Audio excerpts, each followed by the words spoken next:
Hello everyone, मैं CA श्रीवा Mundra स्वागत करते हैं आप सभी का हमारे यूट्यूब चैनल पुस्तकॉमिक्स पर। So in this particular video we will talk about the FSSAI amendments as per circular dated 23 January 2023। तो अब देखिए फसाई में क्या चेंजेस आए। अब देखो ये जो सर्कुलर है पहली बात एप्लीकेबल है ऑन एंड आफ्टर 12/1/2023, मतलब जिन लोगों ने फसाई के लाइसेंस या रजिस्ट्रेशन ले रखा है वो भी या तो 12 जनवरी को या उसके बाद उस पर ये एप्लीकेबल है। अब देखो अगर आपने कोई भी लाइसेंस का रेन्यूअल या कोई रजिस्ट्रेशन लिया है तो आपको वो अब इंस्टेंटली ग्रांट हो जाएगा। इसमें अब आपको कोई अप्रूवल नहीं चाहिए कंसर्न अथॉरिटी का, प्रोवाइडेड दैट आप ये कंडीशंस फुलफिल करते हैं। तो नंबर 1, अब देखो जो लाइसेंस है ना उसका रेन्यूअल है अब आप सिर्फ 1 ईयर का ही ले सकते हैं, वो 5 इयर्स की लिमिट अब हट चुकी है। नेक्स्ट, रजिस्ट्रेशन के अंदर लिमिट अभी भी सेम है, आप रेन्यूअल 1 से 5 साल तक का ले सकते हैं। अगर बात करें एफबीओ की, मैन्युफैक्चरर्स और इंपोर्टर्स, विद इफेक्ट फ्रॉम 10 नवंबर 2022, ये फॉस्को सिस्टम इंश्योर करता है कि उन लोगों ने एनुअल रिटर्न फाइल कर रखी है, अगर उन्होंने लेट फाइल कर रखी है तो उसको उनके साथ में पेनल्टी भी देनी पड़ेगी, तभी उनको जो रजिस्ट्रेशन लाइसेंस है रेन्यूअल का वो इंस्टेंटली ग्रांट होगा। और पेनल्टी जो है वो वही है ₹100 per day subject to 180 days. Till 180 days तक आपने अगर रिटर्न नहीं फाइल करी तो ₹100 पर डे की पेनल्टी आप पे चार्ज होगी। नेक्स्ट, अब आपको एक डेक्लेरेशन भी देनी पड़ेगी। तो अब देखो जो डेक्लेरेशन का फॉर्मेट है वो सर्कुलर के अंदर प्रॉपर्ली गिवन है, तो आपको उसके अकॉर्डिंग एफबीओ को अपनी डेक्लेरेशन भी देनी जरूरी है। अगर आप ये कंडीशंस फुलफिल करते हो तो आपको रेन्यूअल इंस्टेंटली मिल जाएगा, इसके अंदर अब कोई अप्रूवल की जरूरत नहीं है।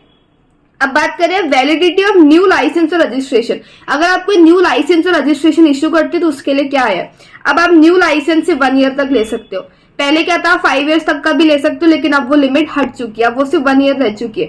रजिस्ट्रेशन की बात करें तो अभी भी आप वो 1 से 5 साल तक के लिए ले सकते हो। बात करते हैं कोई भी लेट फीस नहीं है अगर आपने रेन्यूएबल फाइल करा है last 30 days prior to the expiry. For example आपका जो लाइसेंस है या रजिस्ट्रेशन है उसकी एक्सपायरी डेट अपन ले लेते हैं 5 जनवरी है। अब 5 जनवरी से 30 दिन पहले तक अगर आपने रेन्यूअल के लिए फाइल कर दिया है तो आप पे कोई लेट फीस नहीं लगेगी, उसके बाद करोगे तो लेट फीस चार्ज होगी। अब बात करते हैं इसमें थोड़ा बहुत एनुअल रिटर्न के प्रोविजंस भी देख लेते हैं। 2 एनुअल रिटर्न जो है वो सर्कुलर में उसके बारे में नहीं आया था, लेकिन थोड़ा सा अपन इसमें चेक कर लेते हैं। एनुअल डेट की ड्यू डेट फाइलिंग सबको पता ही है, that is 31 May of every year. हर जने को और हर जना भी जो भी आपको दे रखा है कि इन जनों को एनुअल रिटर्न फाइल करना जरूरी है, उनकी ड्यू डेट जो है वो है 31 मई ऑफ एवरी ईयर, और जो फॉर्म लगेगा वो लगेगा फॉर्म D1। लेकिन अगर बात करें अपन मैन्युफैक्चरर्स की जो कि है मिल्क और मिल्क प्रोडक्ट्स की, उनके लिए दूसरा फॉर्म जाता है दैट इज फॉर्म D2। अब D2 फॉर्म में बेसिकली 2 रिटर्न जाती है हाफ ईयरली बेसिस पे। अगर आप 1 अप्रैल टू 30 सितंबर की रिटर्न है उसकी ड्यू डेट जो रहेगी वो रहेगी विद इन 31 अक्टूबर। और वैसे ही अगर 1 अक्टूबर से 31 मार्च की जो रिटर्न है उसकी डेट रहेगी 30 अप्रैल। ठीक है, अब बात आती है कि किसको फसाई के रिटर्न भरना जरूरी है।